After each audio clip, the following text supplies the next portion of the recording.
तो क्या उत्तर प्रदेश सरकार सच में स्टूडेंट्स को फ्री टैबलेट्स दे रही है? जी हाँ, बिल्कुल। और इस स्कीम का नाम है स्वामी विवेकानंद युवा सशक्तिकरण योजना। चलिए आज इसी के बारे में सब कुछ जानते हैं। तो सवाल यही है कि क्या वाकई में स्टूडेंट्स को फ्री टैबलेट्स मिल रहे हैं, और अगर मिल रहे हैं तो भाई कैसे मिल रहे हैं? आइए इस पूरी स्कीम को ना स्टेप बाय स्टेप समझते हैं। तो आखिर ये योजना है क्या? देखिए, स्वामी विवेकानंद युवा सशक्तिकरण योजना का मकसद बहुत ही सीधा सा है। उत्तर प्रदेश के स्टूडेंट्स को डिजिटली एम्पावर करना, उन्हें डिजिटल दुनिया से जोड़ना, ताकि कोई भी पढ़ाई में पीछे ना रह जाए।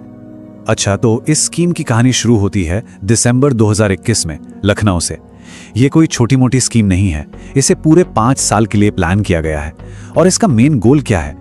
जो स्टूडेंट्स के बीच एक डिजिटल डिवाइड है ना, मतलब टेक्नोलॉजी की जो खाई है, उसे पाटना।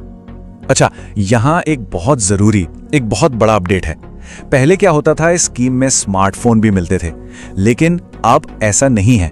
अब सिर्फ और सिर्फ टैबलेट्स मिलेंगे। सरकार को लगता है कि टैबलेट्स पढ़ाई के लिए ज्यादा बेहतर है और इससे स्टूडेंट्स का फोकस सिर्फ अपनी स्टडीज पर रहेगा। तो अब आते हैं सबसे बड़े सवाल पे, आखिर ये टैबलेट मिलेगा किसको? कौन कौन इसके लिए एलिजिबल है? चलिए फटाफट से देख लेते हैं। देखिए, इस स्कीम का दायरा काफी बड़ा रखा गया है। इसमें अंडर ग्रेजुएट स्टूडेंट्स आ जाते हैं, पोस्ट ग्रेजुएट स्टूडेंट्स भी हैं, डिप्लोमा और ITI करने वाले स्टूडेंट्स वो भी शामिल हैं, और तो और जो लोग स्किल डेवलपमेंट ट्रेनिंग ले रहे हैं या फिर BTech, BCA, MCA जैसी टेक्निकल पढ़ाई कर रहे हैं, वो भी इसके लिए एलिजिबल हैं। अब यहाँ एक बड़ा ही इंटरेस्टिंग रूल है, जरा ध्यान से सुनिएगा।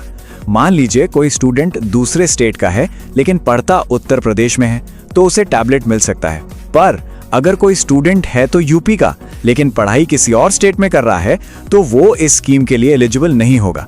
हो सकता है इसके पीछे का आइडिया ये हो कि प्रदेश के ही एजुकेशनल इंस्टीट्यूट्स को बढ़ावा मिले। ठीक है, तो मान लेते हैं कि कोई एलिजिबल है। तो अब अगला सवाल ये आता है कि सिलेक्शन होता कैसे है? क्या इसके लिए कोई फॉर्म वगैरह भरना पड़ता है? और बस यहीं पर सबसे बड़ा कंफ्यूजन क्लियर हो जाता है।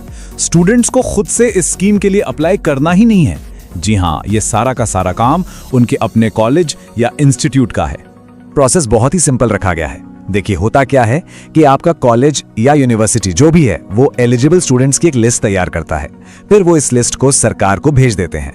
अगर लिस्ट में किसी का नाम सेलेक्ट होता है तो उसे इन्फॉर्म कर दिया जाता है और टैबलेट भी सीधे कॉलेज में ही बांटे जाते हैं। अच्छा, बात करते हैं कि जो टैबलेट मिलेगा वो आखिर होगा कैसा, मतलब उसमें क्या क्या फीचर्स होंगे जो एक स्टूडेंट के काम आ सकें। चलिए जरा इसके स्पेक्स पर एक नजर डालते हैं। देखिए, सरकार आमतौर पर सैमसंग, लावा या असूस जैसे जाने माने ब्रांड्स के टैबलेट्स खरीदती है, और ये अलग अलग कंपनियों से इसलिए लिए जाते हैं ताकि किसी एक ही कंपनी की मोनोपोली ना हो और क्वालिटी भी अच्छी बनी रहे। अगर टैबलेट के फीचर्स की बात करें ना, तो इसमें लगभग 3 GB रैम और 32 GB की स्टोरेज मिल सकती है। साथ में एक ऑक्टा कोर प्रोसेसर भी। मतलब पढ़ाई लिखाई और ऑनलाइन क्लासेस के लिए ये स्पेक्स काफी ठीक ठाक हैं। तो इतनी सारी जानकारी के बाद मुद्दे की बात क्या है? वो कौन सी बातें हैं जो याद रखना बहुत जरूरी हैं? और अब आगे करना क्या है?